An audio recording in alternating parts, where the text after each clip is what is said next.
Meanwhile, the Federal High Court in Abuja has restrained the People's Democratic Party governors, the National Working Committee, and the Board of Trustees of the party from dissolving the executive committees of PDP in Rivers State.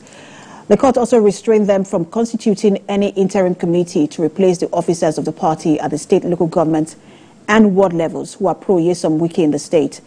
Justice Peter Lifu issued the order while delivering ruling in an ex parte application brought before him by the PDP Rivers State Executive Committee, led by Aaron Chukwuemeka and his counterparts at the local government and ward levels. Justice Lifu also ordered the PDP national body and others not to tamper with or dissolve the local governments and ward leadership of the PDP in Rivers State, who were said to have been elected along with the State Executive Committee this year at various congresses of the party. And to other stories, a coalition of women's rights advocates have expressed frustration with what they call the slow pace of getting justice over the controversial death of the wife of celebrity car dealer Kekere-Ekun, popularly called IVD. Abimbola Martins Ogbonna died in October 2022 from severe burns sustained in a fire incident at her Lekki home after being allegedly battered by her husband, who was charged by the Lagos State government in March 2023 with one count of involuntary manslaughter of his wife. The trial before Justice Modupe Nicole Clay was adjourned to September the 24th and 25th. But on getting to the court on Tuesday, parties were told that the court wasn't sitting for this week. No new date was given by the court, and so far the prosecution has closed its case after presenting 5 witnesses to testify, and the defendant is yet to open his case. The activists are urging the court to order an accelerated hearing of the case. Today was supposed to be the hearing for the case of the state against Ikechukwu Ogbonna. And unfortunately, the court did not sit. But we are here because we are concerned citizens. We are here because this is with the growing spate of femicide all over the world.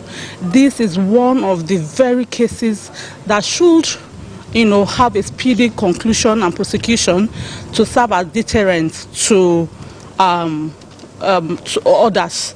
But unfortunately, the court did not sit. I came in because my clients were so worried that there were information that the defendant is not in the country. We have made petitions to the various agencies to investigate that the defendant who was granted bail, whose passport was purportedly under the control of the court, had obtained another passport and traveled outside the shores of this country.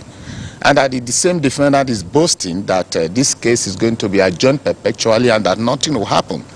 Of course, that gave me so much reason that I have to fly in from outside the country a day before today, and only to be surprised that the matter is not going to go on today.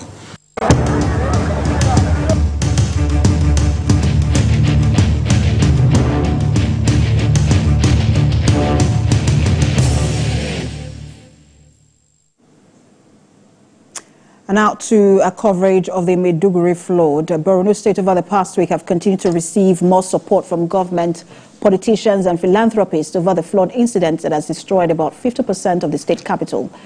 The latest is from the Adamawa State gubernatorial candidate of APC in the last general election, Senator Aisha Binani. She was in the state to commiserate with the government and people over the incident and announced a donation of 50 million naira to support the victims. Excellency, what happened is beyond government. We can only say and pray to Almighty Allah that such calamity never befell any one of us again, wherever we are. On behalf of the government and people of the North, I want to most sincerely convey my appreciation to you and the other members of the delegation. For commiserating with us whether the last Senator that has disrupted such a problem activities.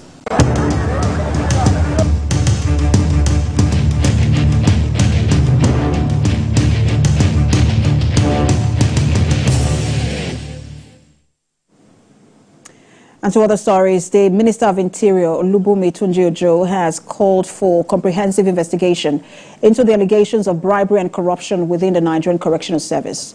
The minister is in a statement by his special assistant on media and publicity, Babatunde Alao, condemned the alleged reprehensible behavior, emphasizing that any form of indiscipline, unprofessionalism and corruption will be met with zero tolerance and severe consequences within the paramilitary services under the ministry's purview.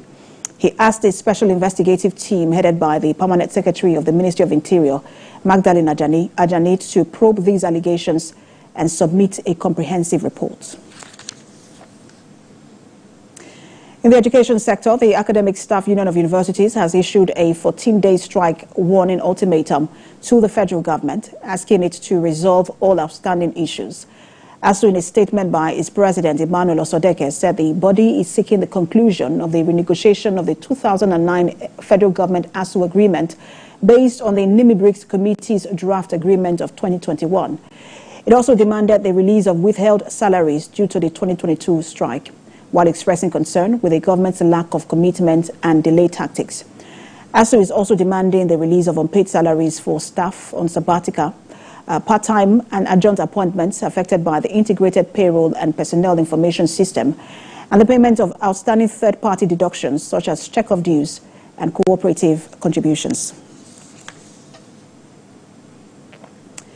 The Vice-Chancellor of the University of Ibadan, Professor Kayode Adebowale, has assured candidates seeking admission into the institution via its open distance e-learning mode that they will enjoy equal rights and privileges as their counterparts on the main campus.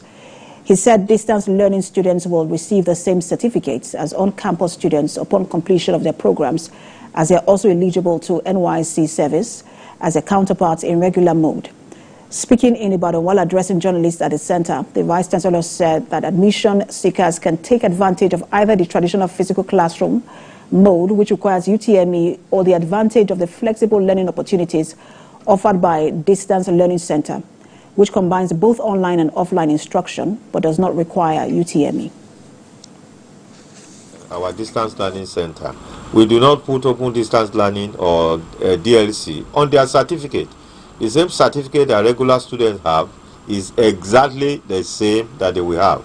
So you won't see, in some universities, they will put open distance learning on the certificate. We don't discriminate, because they go through all, the control that the regular students go through Senate, go through all. We regulate the exams, we mark, our marking is so all. Our school fees, most of our school fees, they're not up to 200,000. So a student can pay 100,000 now or 90,000 depending on the course, and pay the other 90,000 the second semester. But one other thing that the Vice Chancellor also agreed that we should do is that if you have 50,000 naira, you can pay that and then you are registered. So you can start receiving lectures online. You can start interacting with your lecturers. And then when it is time for the exam, whatever is the balance, you then pay.